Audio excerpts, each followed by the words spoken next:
¿Qué tal, amigas, amigos, cómo están?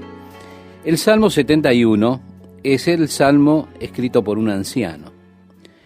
Probablemente fue David quien tiene su autoría.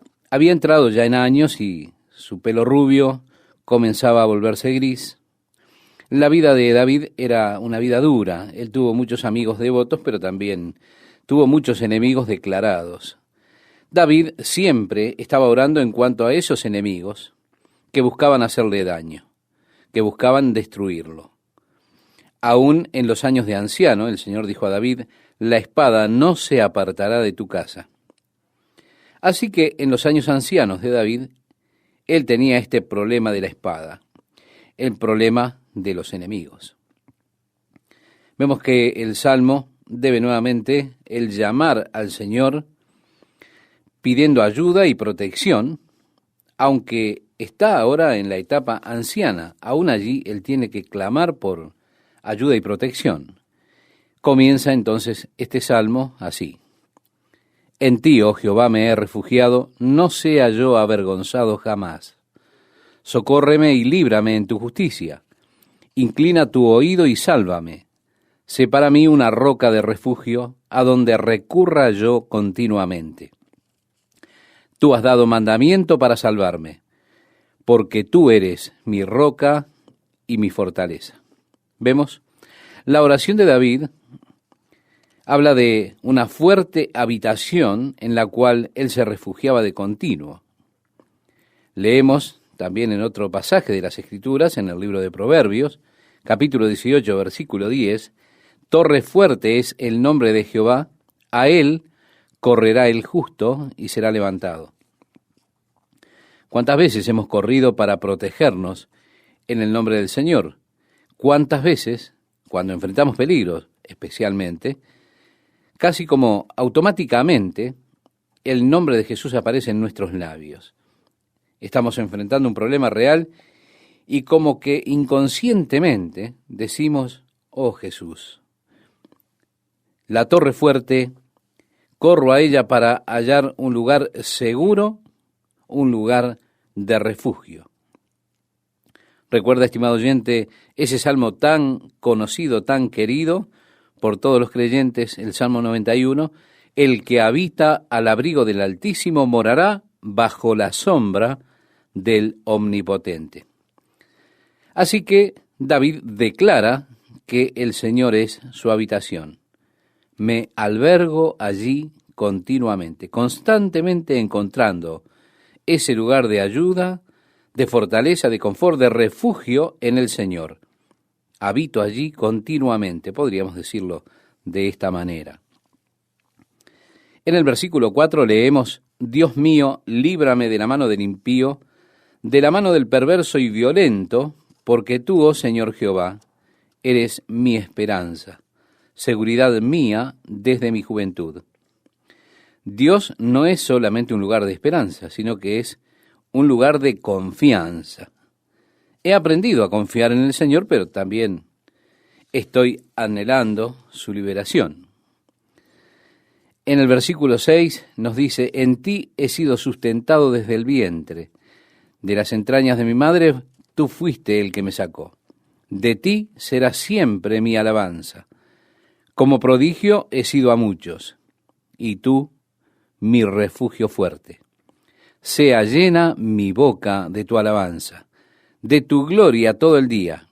No me deseches en el tiempo de la vejez. Así que hay aquí un consejo al tiempo de escribir el Salmo, y más tarde él ha de referirse a sus cabellos ya grises. El verso 9 dice, cuando mi fuerza se acabare, no me desampares, porque mis enemigos hablan de mí, y los que acechan mi alma consultaron juntamente diciendo, Dios lo ha desamparado, perseguidle y tomadle, porque no hay quien le libre. Oh Dios, no te alejes de mí. Dios mío, acude pronto en mi socorro. Sean avergonzados, perezcan los adversarios de mi alma, sean cubiertos de vergüenza y de confusión los que mi mal buscan. La posición débil de la edad anciana está expresada en estos versos. Así que nuevamente tenemos las oraciones de David en cuanto a sus enemigos para que Dios lo cuidara de ellos. Vemos nuevamente la tragedia que vivió en esos tiempos. Están aún aquellos enemigos de David, no tenía descanso, porque por el pecado cometido con Betsabé, la espada no se apartaba de la casa de David. En el versículo 14, él expresa: mas yo esperaré siempre, y te alabaré más y más. David era un hombre conforme al corazón de Dios. Aunque fue oprimido por sus enemigos, con todo él estaba cerca del corazón de Dios. Y parte de la razón es por la continua alabanza que hacía David al Señor. Señor, te alabaré más y más.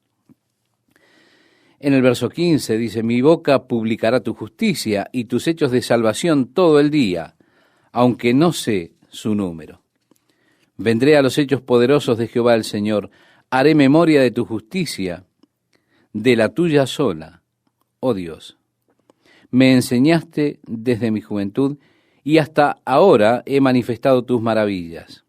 Aún en la vejez y las canas, oh Dios, no me desampares, hasta que anuncie tu poder a la posteridad y tu potencia a todos los que han de venir, y tu justicia, oh Dios, hasta lo excelso. Tú has hecho grandes cosas, oh Dios, ¿quién como tú? Tú que me has hecho ver muchas angustias y males, volverás a darme vida, y de nuevo me levantarás de los abismos de la tierra. Tenemos aquí la declaración de David en cuanto a la confianza que él tenía en la resurrección. Él dice: volverás a darme vida, y de nuevo me levantarás de los abismos de la tierra. ¿Se da cuenta? Nuevamente leemos, y esto es por supuesto declarado como profético en cuanto a Cristo: no dejarás mi alma en el sepulcro, no permitirás que tu santo vea corrupción. Pero vemos que ya existía la creencia en la resurrección de los muertos. Dijo: me volverás a dar vida, traerás mi alma de las profundidades de la tierra. Es que la Biblia enseña que el lugar de la tumba, el Seol o el Hades, es más que la tumba donde se pone el cuerpo, el sepulcro, o el sarcófago donde el cuerpo es colocado. Más allá de eso hay un lugar de conciencia en el corazón de la tierra. Cuando David dijo: tú me volverás a dar vida, me traerás nuevamente de las profundidades de la tierra, él está haciendo referencia, de hecho, a ese lugar en el cual el espíritu del hombre iba al morir. Antes de la resurrección de Jesucristo habían dos áreas divididas por un abismo. Un lugar de consuelo con Abraham, el otro un lugar de tormento. Jesús mismo, cuando se le preguntó o se le pidió una señal, él dijo: la generación mala y adúltera demanda señal, pero señal no le será dada, sino la señal del profeta Jonás. Porque como estuvo Jonás en el vientre del gran pez 3 días y 3 noches, así estará el Hijo del Hombre en el corazón de la tierra 3 días y 3 noches. Vemos entonces que Jesús descendió y predicó a las almas que estaban aprisionadas en ese lugar, y él llevó cautiva la cautividad. Así lo dice el apóstol Pablo escribiéndole a los Efesios. En el capítulo 4, versículos 8 y 9, dice: subiendo a lo alto, llevó cautiva la cautividad y dio dones a los hombres. Y eso de que subió, ¿qué es? Sino que también había descendido primero a las partes más bajas de la tierra, cumpliendo así, estimado oyente, la profecía de Isaías capítulo 61. David hace mención aquí de su esperanza en la resurrección. Usted no encontrará mucho en el Antiguo Testamento escrito en cuanto a la resurrección de los muertos. Job hizo una mención cuando él decía que, aunque los gusanos se comieran su cuerpo, él con todo en su carne habría de ver a Dios, al cual lo habría de ver por él mismo. Mis ojos lo verán y no otros, decía Job. Su anhelo de la resurrección era ese. Y aún con todo, Job estuvo bastante vacilante, pero David aquí es anciano. Ahora está pensando en la muerte y él dice, tú volverás a darme vida.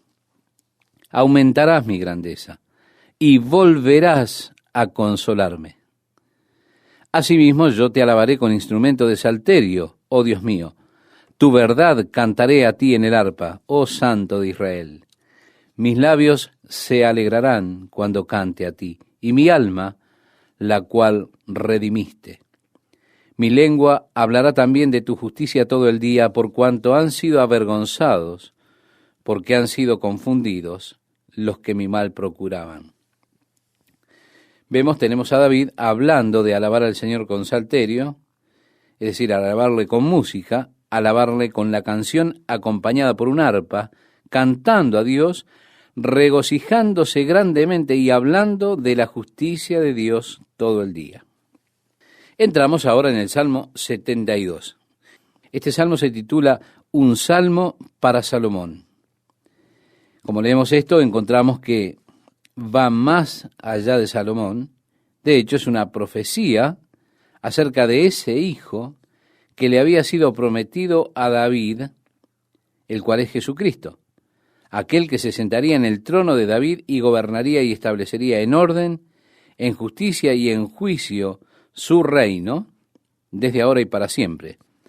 Así que el Salmo 72 trasciende en la oración de David más allá de su hijo Salomón, y se vuelve una expresión profética de Jesucristo en relación a la era del reino en el cual estará sobre el trono de David.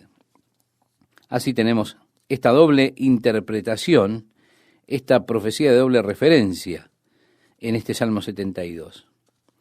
Comienza diciendo, oh Dios, da tus juicios al rey y tu justicia al hijo del rey. Estimado oyente, cuando Jesucristo regrese, el primer orden es que juzgará la tierra. Congregará a todas las naciones para juzgarlas. Da tus juicios al rey y tu justicia al hijo del rey. Así comienza este salmo. Él juzgará a tu pueblo con justicia y a tus afligidos con juicio. Los montes llevarán paz al pueblo y los collados justicia. Juzgará a los afligidos del pueblo, salvará a los hijos del menesteroso y aplastará al opresor. Te temerán mientras duren el sol y la luna de generación en generación. Descenderá como la lluvia sobre la hierba cortada, como el rocío que destila sobre la tierra. Florecerá en sus días justicia y muchedumbre de paz, hasta que no haya luna. Vemos por las palabras del Salmo esta maravilla, te temerán mientras duren el sol y la luna, de generación en generación.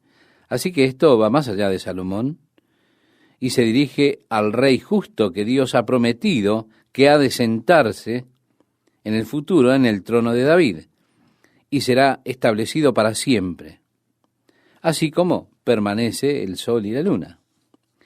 También dice, dominará de mar a mar y desde el río hasta los confines de la tierra. Ante él se postrarán los moradores del desierto y sus enemigos lamerán el polvo. Los reyes de Tarsis y de las costas traerán presentes. Los reyes de Sabá y de Seba ofrecerán dones. Todos los reyes se postrarán delante de él. Todas las naciones les servirán. Vemos nuevamente al reino de Dios cubriendo toda la tierra. En la carta que le escribe el apóstol Pablo a los filipenses, en el capítulo 2, versículos 10 y 11, dice, toda lengua confesará que Jesucristo es el Señor para la gloria de Dios el Padre. Después usted puede buscar todos estos pasajes que nosotros estamos tomando para que pueda tener un mayor entendimiento de lo que expresan los salmos, especialmente este salmo que se refiere directamente a Jesucristo y a esa era del reino de Jesús sobre esta tierra. los reyes de la tierra se congregarán, traerán dones de todo el mundo en donde su reino se extienden y traerán alabanzas del pueblo para él a Jerusalén en la gloriosa edad del reino de Dios sobre esta tierra. Cuando usted lee acerca de los reyes de la tierra que vienen y se congregan y pagan su homenaje, traen sus regalos, uno tiene que preguntarse, ¿quiénes son los reyes de la tierra? Es una buena pregunta, ¿verdad? En el libro de Apocalipsis, en el capítulo 1, el versículo 5, también el versículo 6, nos dice, al que nos amó y nos lavó de nuestros pecados con su sangre, y agrega, y nos hizo reyes y sacerdotes para Dios su Padre. A él sea gloria e imperio por los siglos de los siglos. Apocalipsis capítulo 5 también nos muestra, nos habla allí, de la canción de los santos allí en los cielos. Esa canción que dice estas hermosas palabras, digno eres de tomar el libro y de abrir sus sellos, porque tú fuiste inmolado y con tu sangre nos has redimido para Dios de todo linaje y lengua y pueblo y nación, y nos has hecho para nuestro Dios reyes y sacerdotes, y reinaremos sobre la tierra. La iglesia es la que eleva esta canción. Así que esta mención de los reyes inclinándose delante de él es de hecho una referencia para usted, si es que usted es creyente, si es que usted forma parte de la iglesia de Jesucristo. Hace referencia a la iglesia de Jesucristo y el lugar que ocupa con él en el reino. Culminando con la lectura, le invito a que me acompañe a leer en este Salmo 72, desde el versículo 12 al versículo 20, para concluir así el estudio por este día. Dice, porque él librará al menesteroso que clamare, y al afligido que no tuviere quien lo socorra. Tendrá misericordia del pobre y del menesteroso, y salvará la vida de los pobres. De engaño y de violencia redimirá sus almas, y la sangre de ellos será preciosa ante sus ojos. Vivirá y se le dará del oro de Sabá, y se orará por él continuamente. Todo el día se le bendecirá. Será echado un puñado de grano en la tierra, en las cumbres de los montes. Su fruto hará ruido como el Líbano, y los de la ciudad florecerán como la hierba de la tierra. Será su nombre para siempre. Se perpetuará su nombre mientras dure el sol. Benditas serán en él todas las naciones. Lo llamarán bienaventurado. Bendito Jehová Dios, el Dios de Israel, el único que hace maravillas. Bendito su nombre glorioso para siempre. Y toda la tierra sea llena de su gloria. Amén y amén. Aquí terminan las oraciones de David, hijo de Isaí. Estimado oyente, esto nos lleva entonces al final del segundo libro de los Salmos y estaremos comenzando con el tercer libro en nuestra próxima emisión. ¿Qué tal, amigas, amigos? Quiero animarlos a que sigan con este apasionante estudio de los Salmos para tener más crecimiento, para que se vea acrecentada la fe en nuestro Dios. Entramos, como decía Esteban, en el tercer libro de los Salmos. Estamos llegando ahora a una serie de salmos que se le atribuyen a Asaf. Asaf era el músico principal. Él fue señalado por David como principal sobre los músicos. Es muy posible que Asaf solo sea el título de este músico principal. De esa manera, los salmos de Asaf serían los salmos del músico principal, no necesariamente de la misma persona. Si este es el nombre de una persona o el título para el músico principal, no se sabe. Algunos de los salmos atribuidos aquí a Asaf son definitivamente salmos que van más allá del período de reinado de David, inclusive en el tiempo de la desolación. Salmos que fueron escritos luego de que la nación de Israel fuese devastada por sus enemigos, lo cual por supuesto ocurrió más allá del reinado de Salomón. El Salmo 73 comienza con una afirmación acerca de una verdad básica, fundamental en cuanto a Dios. Y esta afirmación es la siguiente: ciertamente es bueno Dios para con Israel, para con los limpios de corazón.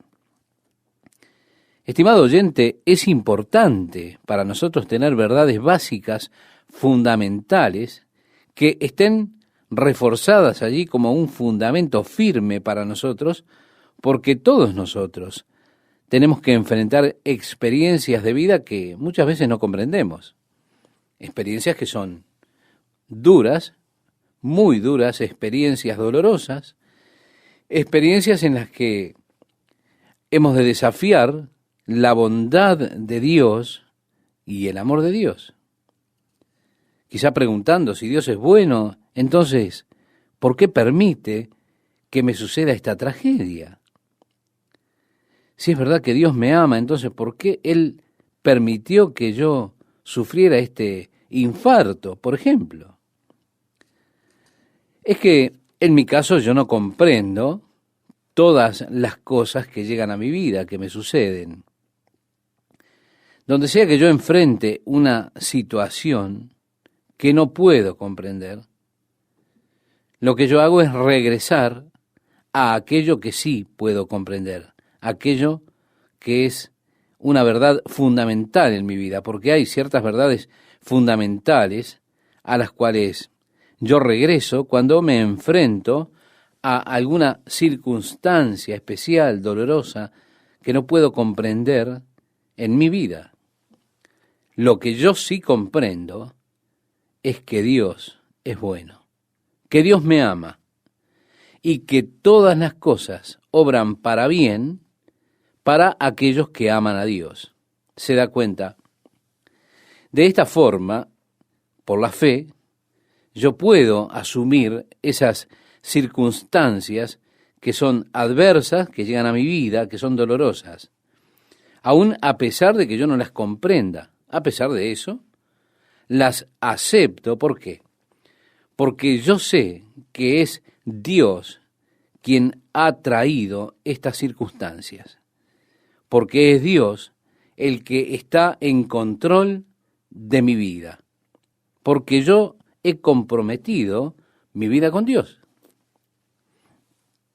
Yo sé que Dios está obrando entonces en estas circunstancias.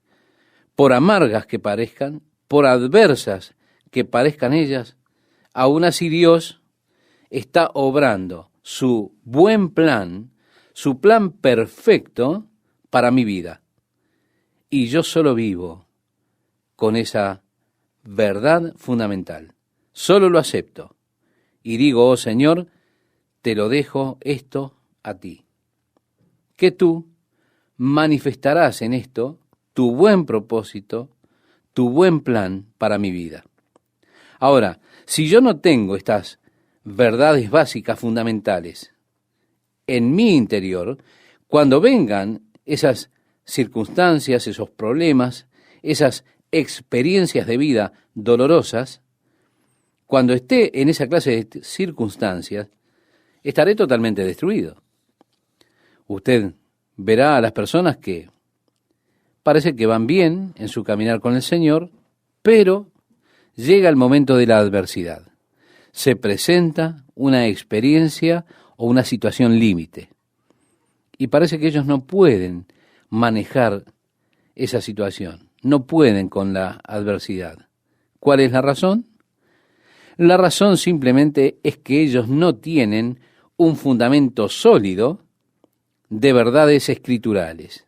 Esas personas han sido alentadas a creer en Dios, que Dios sana en todas las circunstancias. No le han dado lugar para ninguna enfermedad. Entonces, cuando llega la enfermedad o cuando la muerte llega, ellos no pueden, no son capaces, no tienen la capacidad de manejar la situación, porque no tienen un fundamento apropiado, firme, en la palabra de Dios, en la verdad de Dios. De esa manera, cuando la superestructura se sacude, ellos no tienen nada a lo que aferrarse, a qué recurrir. Jesús dijo, el hombre necio edificó su casa sobre la arena. El hombre sabio edificó su casa sobre la roca. Vino la lluvia, subieron los ríos. La casa que estaba construida sobre la arena pereció. Pero la casa que fue construida sobre la roca permaneció. El Evangelio, según Lucas, nos dice que el hombre sabio cavó y ahondó y puso el fundamento sobre la roca.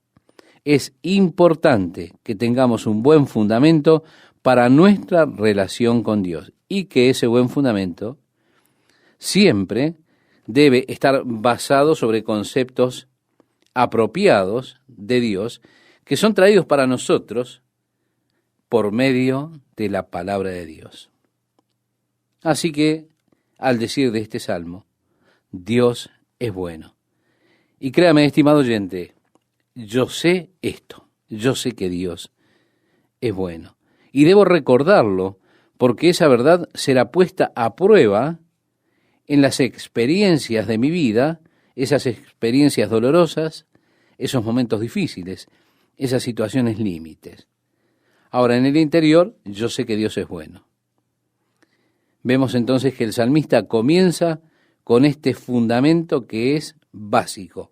Yo sé que Dios es bueno. El versículo 2 nos habla de Asaf, de su experiencia.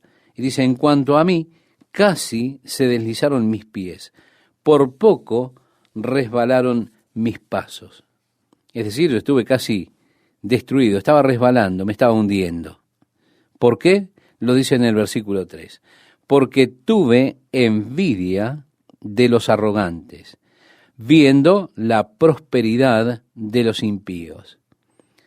Se nos dice en la ley, no codiciarás. En el Nuevo Testamento se nos habla de que la envidia es una de las obras de la carne. Es fácil si yo me aparto o aparto mis ojos de Dios y los pongo sobre las personas que se vuelven envidiosas por la prosperidad de los impíos. Sería emocionante tener un avión privado, claro que sí. Ni que hablar de tener un yate o tener una hermosa casa con jardines bien arreglados.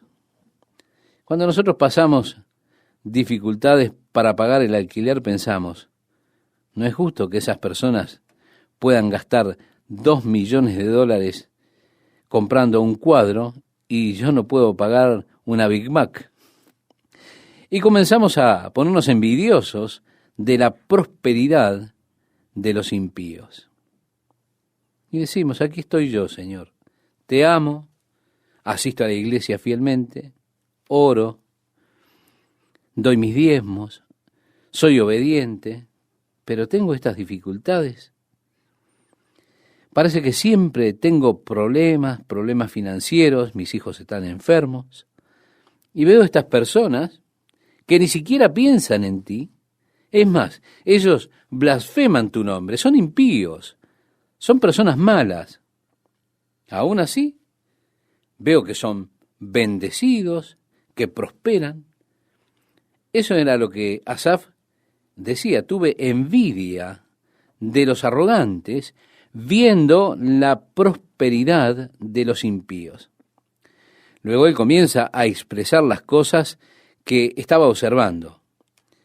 Aún así debe reconocerse que las cosas que él admitió, las cosas que él está diciendo acerca del impío, no siempre son ciertas. Pero Satanás tiene un modo de colocar y plantear un pensamiento en nuestra mente y luego darle una especie de fundamento a ese pensamiento. Y cuando él comienza a fundamentar ese pensamiento en nuestra mente, comienza a agrandar las cosas. Así que comenzamos a hacer afirmaciones muchas veces impulsivas de cosas que en realidad no son tan así. Pero continuaremos en un momento con nuestro estudio. Como decíamos, nosotros tenemos la tendencia a exagerar las cosas y a comenzar a hacer afirmaciones impulsivas de cosas que en realidad no son ciertas, no son tan así. Pero yo no quiero que usted me diga que no son ciertas. Yo no quiero que usted me diga que estoy generalizando porque estoy molesto y lo que quiero hacer es hacerlo más grande de lo que realmente es. Nosotros tenemos una tendencia cuando estamos molestos a llevar la situación a un grado mayor de lo que realmente es. Pero este es solo un juego que Satanás realiza con nuestras mentes. El versículo 4 nos dice, porque no tienen congojas por su muerte, pues su vigor está entero. No pasan trabajos como los otros mortales, ni son azotados como los demás hombres. Esto no es cierto. Los impíos también tienen enfermedades. Se enferman como todos los demás. Aún así, uno toma casos aislados y después los generaliza, los exagera. El verso 6 dice, por tanto la soberbia los corona, se cubren de vestido de violencia, los ojos se les saltan de gordura, logran con creces los antojos del corazón, se mofan y hablan con maldad de hacer violencia.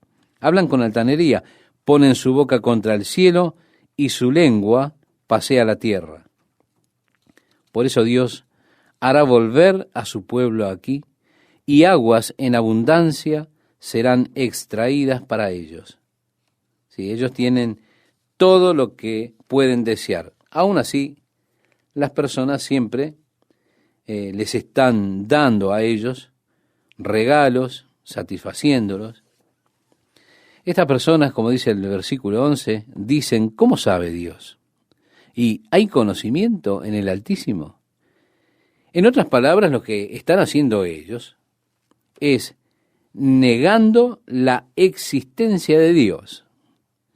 Por eso decía Asaf, el músico principal, he aquí estos impíos, sin ser turbados del mundo, alcanzaron riquezas. El salmista está mirando esto y tiene este caso que él contempla en su mente. Y este caso lo guía a falsas conclusiones. Esto, por supuesto, siempre es el propósito que tiene Satanás de fomentar en nuestras mentes situaciones como estas. Porque el propósito que tiene es conducirlo a usted a que tenga falsas conclusiones. La falsa conclusión a la que el salmista arribó fue, verdaderamente en vano he limpiado mi corazón y lavado mis manos en inocencia. Es decir, no vale la pena vivir el tipo de vida correcta que estoy viviendo, no me sirve para nada ser bueno. De nada vale que yo busque ser justo. Los que ganan siempre son los impíos. Los que triunfan siempre son los impíos. De nada me sirve vivir o intentar vivir rectamente. Tengo problemas a mi alrededor todo el tiempo. Y continúa diciendo, si dijera yo, hablaré como ellos, he aquí a la generación de tus hijos, engañaría. Cuando pensé para saber esto, fue duro trabajo para mí. Sí, estimada amiga, estimado amigo, la vida tiene muchas experiencias dolorosas. Hay algunas cosas que son tan dolorosas que ni siquiera queremos que pasen por nuestra mente. Ni siquiera queremos pensar en ellas. De hecho, hay algunas cosas que son tan dolorosas que de alguna forma nosotros buscamos como sacarlas de nuestra memoria, de nuestra mente. Decía el salmista, cuando pensé para saber esto, fue duro trabajo para mí. Está mal pensar que usted comprenderá todas las cosas que suceden en su vida. ¿Por qué suceden? Nosotros siempre buscamos, a través de lo racional, el por qué Dios permitió que una joven cristiana fuera violada, asesinada en su propia casa. Nosotros intentamos racionalizar el hecho, pero no se puede. No hay forma en que podamos nosotros comprender esto. Nosotros lo que sabemos es una verdad fundamental. Sabemos que Dios es bueno. ¿Por qué Dios permitió eso? No lo sabemos. No podemos comprenderlo. No tiene sentido para nosotros intentar pretender que podemos entender, que podemos saber. Hay muchas experiencias que enfrentamos en nuestra vida que no comprenderemos. Los caminos de Dios o los por qué de Dios. Muchas veces llega alguna persona a mí y me dice, Jack, yo no sé por qué Dios y yo no lo dejo seguir. Le digo, no siga, porque yo tampoco sé. Yo no conozco los por qué de Dios, porque yo no soy Dios. Entonces yo no puedo decirle a usted por qué Dios permite ciertas cosas. Mire, cuando yo comencé en el ministerio, tenía una carga que era realmente una carga muy pesada. ¿Por qué? Porque yo sentía que debía tener una respuesta para cada uno que llegara con un problema. Aun si yo no sabía ninguna respuesta, yo creía que debía tener una respuesta. Yo tenía que resolverlo, tenía que idear alguna respuesta. Y así estaba bajo todo tipo de presión para dar una respuesta. Estaba intentando responder por qué Dios estaba haciendo determinadas cosas. Gracias a Dios que ahora que soy mayor, las personas ya no esperan que yo sepa todo. Así que tengo muchas preguntas que las personas me hacen y yo sencillamente les contesto, no lo sé. Ha sido tan reconfortante desde que llegué a ese lugar donde no puedo dar respuesta a determinadas interrogantes, pero donde puedo responder honestamente diciendo, no lo sé. Yo no sé todas las respuestas. Estoy muy lejos de eso. Yo no sé los porqué de Dios. Es muy difícil. Y evidentemente esto es más difícil, estimado oyente, porque yo represento a Dios ante esas personas. Hola amigas y amigos, ¿cómo están? Es un gusto para mí estar con ustedes nuevamente. Si tiene a la mano allí el pasaje que citaba Esteban, le invito a que me acompañe en la lectura. Si dijera yo, hablaré como ellos, he aquí a la generación de tus hijos engañaría. Cuando pensé para saber esto, fue duro trabajo para mí. Como decíamos en la emisión anterior, la vida tiene experiencias dolorosas. Algunas son cosas que no nos gusta ni siquiera pensar en ellas de tan dolorosas que son. De hecho, algunas cosas que nos producen tanto dolor queremos de algún modo sacarlas de nuestra memoria, de nuestra mente. Decía el salmista, cuando pensé para saber esto, es decir, cuando traté de entender las cosas de mi vida, fue muy duro para mí, no lo pude hacer. Está equivocado pensar que uno puede entender todo lo que llega a nuestra vida. ¿Por qué sucedió? Siempre estamos buscando razones lógicas. ¿Por qué Dios permitió que le ocurriese esto a mi pequeña hija? ¿Por qué Dios permitió que esto aconteciera en mi vida? No lo sé. Es doloroso, buscamos entenderlo, pero es demasiado doloroso para nosotros. Así el salmista, su pie estaba resbalando al tratar su mente con estas cosas. Estas cosas casi lo matan. Pero llegamos al versículo 17, donde nos dice, hasta que entrando en el santuario de Dios, comprendí el fin de ellos. Yendo al santuario de Dios, él tuvo una perspectiva más amplia. Y esto es siempre el principal valor que tiene venir a la casa de Dios. El mayor valor que existe en juntarse, en oír la palabra de Dios, porque entramos en conciencia de lo eterno y se amplía tremendamente nuestra perspectiva. Mi problema en tratar de lidiar con los asuntos de mi vida es que siempre estoy mirándolos con una perspectiva muy pequeña, la del día de hoy, de mañana o la semana entrante.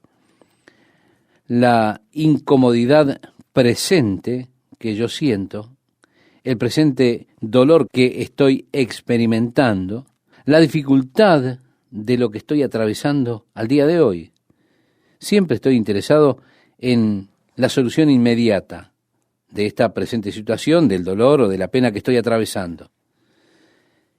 En cambio, cuando Dios está tratando en mi vida, Él trata con una visión eterna. Dios siempre está mirando a la eternidad. Está mirando a los valores eternos. Es mejor para mí ir por la vida mutilado y entrar en la eternidad con Él que ir entero por la vida e irme al infierno. Y porque Dios está tratando con la eternidad en vista, es que a veces Él tiene que quitarme lo que yo considero importante, precioso para mí, para que pueda obrar en mi vida Dios, su propósito eterno y su plan que Él tiene para mí. Ahora, yo siempre estoy buscando el simple hecho de lo que he perdido. No quiero perderlo. Yo lo quería, oh Dios, ¿por qué me lo quitaste?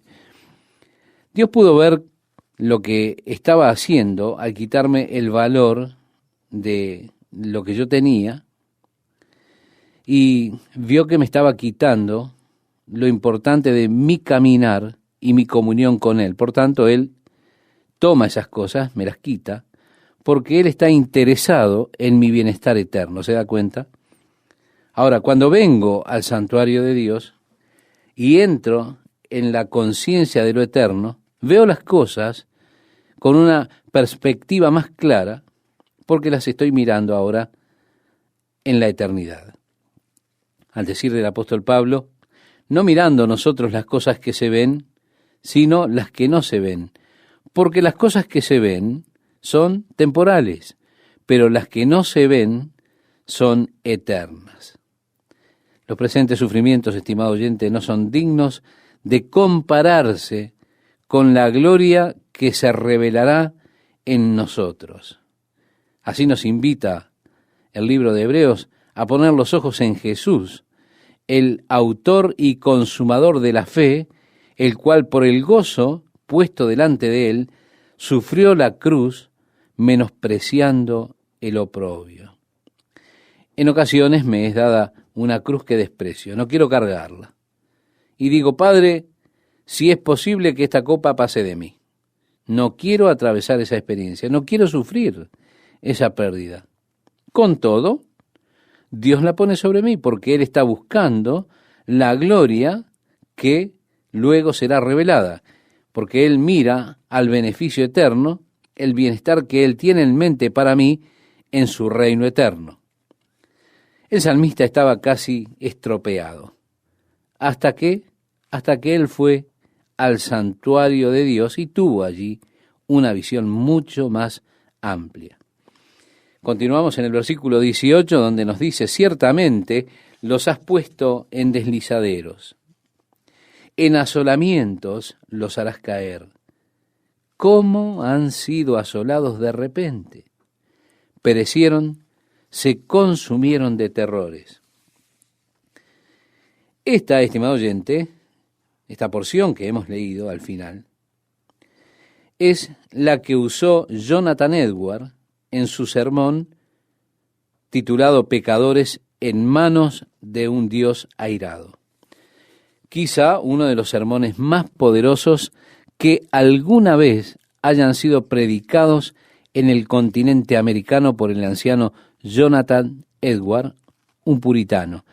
Él era muy corto de vista, había escrito el sermón y lo estaba leyendo.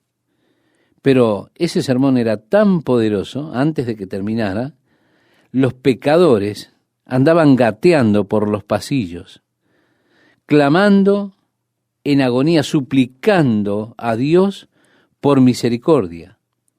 Pecadores en las manos de un Dios airado. Él tomó esto, ciertamente los has puesto en deslizaderos, y comparó en esa ocasión a los pecadores como alguien caminando sobre una tabla helada que estaba puesta sobre el foso del infierno, en la cual no había nada para sujetarse. Y en cualquier momento su pie habría de deslizarse para hundirse en la destrucción, en el infierno. Dios no tiene ninguna obligación de mantenerlo vivo. Dios no tiene ninguna obligación de sostenerle. El salmista vio el fin de la vida de uno que transita en la maldad. Y créame, no es tan bueno, no es tan placentero. Qué tonto es envidiarlos. Mirar cuál es su destino nos hace ver qué tonto es estar celosos de ellos, envidiarlos. Es como mirar lo que está en esta vidriera. Y por supuesto, leemos a continuación, se consumieron de terrores. Como sueño del que despierta, así, Señor, cuando despertares, menospreciarás su apariencia. Se llenó de amargura mi alma, y en mi corazón sentía punzadas. Ahora el salmista estaba compungido con su propia estupidez. Como nosotros cuando nos ocurre algo así, nos compungimos con nuestra propia necedad. Imagine haber tropezado en algo como eso. Dice el salmista, tan torpe era yo que no entendía. Era como una bestia delante de ti. Es decir, no tenía capacidad de razonamiento, sin lógica. Era como un animal sin capacidades de razonar. Pero agrega, con todo, estaba envidioso de ellos, pero ellos están carentes de ti. Con todo, yo siempre estuve contigo. Me tomaste de la mano derecha, me has guiado según tu consejo, y después me recibirás en gloria. ¡Qué vida maravillosa tenemos realmente! Dios está con nosotros. Dios está conmigo, me sostiene por la diestra, me guía con su consejo, y todavía cuando llegue el final del camino, ha de recibirme en la gloria. Pregunta en el versículo 25, ¿a quién tengo yo en los cielos sino a ti?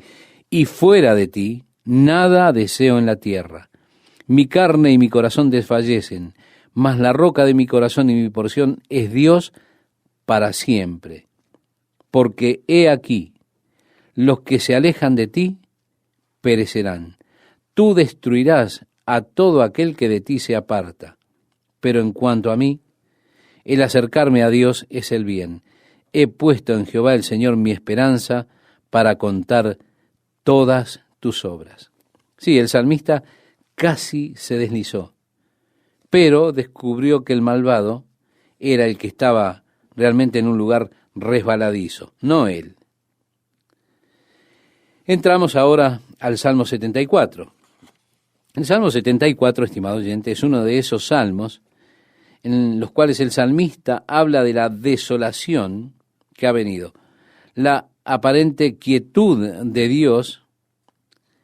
En esa desolación, Dios no hace nada para detenerla.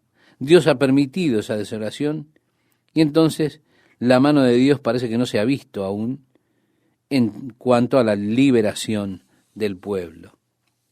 Comienza diciendo, ¿por qué, oh Dios, me has desechado para siempre? ¿Por qué se ha encendido tu furor contra las ovejas de tu prado? Acuérdate de tu congregación, la que adquiriste desde tiempos antiguos, la que redimiste para hacerla la tribu de tu herencia. Este monte de Sión, donde has habitado, dirige tus pasos a los asolamientos eternos, a todo el mal que el enemigo ha hecho en el santuario. Tus enemigos vociferan en medio de tus asambleas. Han puesto sus divisas por señales. Se parecen a los que levantan el hacha en medio de tupido bosque. Y ahora con hachas y martillos han quebrado todas sus entalladuras. Él habla aquí de la desolación que vino a la casa de Dios. Cómo han tomado el hacha, los martillos y destruyeron aquellas hermosas obras talladas que había en el santuario de Dios. Y cómo han puesto a fuego tu santuario, continúa diciendo. Han profanado el tabernáculo de tu nombre, echándolo a tierra. El lugar santísimo también fue derribado. Dijeron en su corazón, destruyámoslos de una vez. Han quemado todas las sinagogas de Dios en la tierra. No vemos ya nuestras señales. No hay más profeta, ni entre nosotros hay quien sepa hasta cuándo. No sabemos hasta cuándo habrá de continuar esta desolación, es lo que está diciendo el salmista. En el verso 10, él continúa con esto. ¿Hasta cuándo, oh Dios, nos afrentará el angustiador? ¿Ha de blasfemar el enemigo perpetuamente tu nombre? ¿Por qué retraes tu mano? ¿Por qué escondes tu diestra en tu seno? En otras palabras le está diciendo, ocúpate Dios, ayúdanos. Luego él expresa, pero Dios es mi rey desde tiempo antiguo, el que obra salvación en medio de la tierra. Dividiste el mar con tu poder, quebrantaste cabezas de monstruos en las aguas, magullaste las cabezas del leviatán y lo diste por comida a los moradores del desierto. Abriste la fuente y el río, sacaste ríos impetuosos. Tuyo es el día, tuya también es la noche. Tú estableciste la luna y el sol.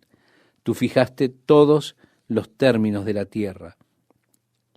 El verano y el invierno tú los formaste.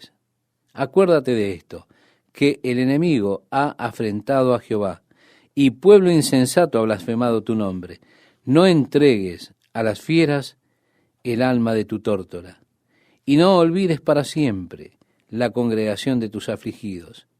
Mira al pacto, porque los lugares tenebrosos de la tierra están llenos de habitaciones de violencia. No vuelva avergonzado el abatido. El afligido y el menesteroso alabarán tu nombre. Levántate, oh Dios, aboga tu causa. Acuérdate de cómo el insensato te injuria cada día. No olvides las voces de tus enemigos. El alboroto de los que se levantan contra ti sube continuamente. Y así vemos que el salmista está clamando a Dios por este motivo, por las desolaciones de el templo, de las sinagogas, de los templos, todo lo que los enemigos han hecho, la opresión que habían infligido al pueblo de Dios. Estamos ya en el Salmo 75 y vamos a entrar en él en unos breves momentos. Bien, este Salmo 75 comienza diciendo, gracias te damos, oh Dios, gracias te damos, pues cercano está tu nombre. Los hombres cuentan tus maravillas. Al tiempo que señalaré, yo juzgaré rectamente. Esto quiere decir, por supuesto, que Dios ahora está respondiendo. El verso 3 nos dice, se arruinaban la tierra y sus moradores. Yo sostengo sus columnas. Muchas veces, estimado oyente, en los salmos hemos de encontrar la respuesta de Dios al clamor del salmista. Siempre es algo muy hermoso cuando Dios responde directamente a la oración, al clamor. Y esto podemos ver que es lo que sucede en muchos de estos salmos. Por ejemplo, los salmos 32, 75, 91, en donde es Dios mismo el que responde. Aquí leemos desde el verso 4 en adelante: dije a los insensatos, no os infatuéis, y a los impíos, no os enorgullezcáis, no hagáis alarde de vuestro poder, no habléis con cerviz erguida, porque ni de oriente, ni de occidente, ni del desierto viene el enaltecimiento, mas Dios es el juez. A éste humilla y a aquel ensalza. Esto nos muestra la necedad de nuestro comportamiento para promovernos nosotros a nosotros mismos, para promover que sean halagados nuestros esfuerzos, o para promover que sea reconocido el programa que tenemos de Dios.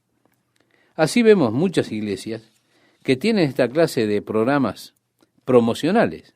Qué trágico es cuando nosotros tratamos de promover a Dios, de promover la obra de Dios, y estamos simplemente tratando de promovernos a nosotros mismos. Dios dijo: la promoción no viene del este, del oeste, del sur. Dios es el juez. Él es el único que levanta y Él es el único que derriba. Sería interesante que nosotros pudiéramos aprender, estimado oyente, a dejar al Señor que Él haga la promoción así como Él desea hacerlo. Y que no tratáramos de promovernos nosotros a nosotros mismos o promover la obra de Dios porque estamos nosotros en ella. No, que dejemos a Dios que Él haga la promoción si Él así lo desea. En el versículo 8 leemos: porque el cáliz está en la mano de Jehová y el vino está fermentado, lleno de mistura, y Él derrama del mismo. Hasta el fondo lo apurarán, y lo beberán todos los impíos de la tierra.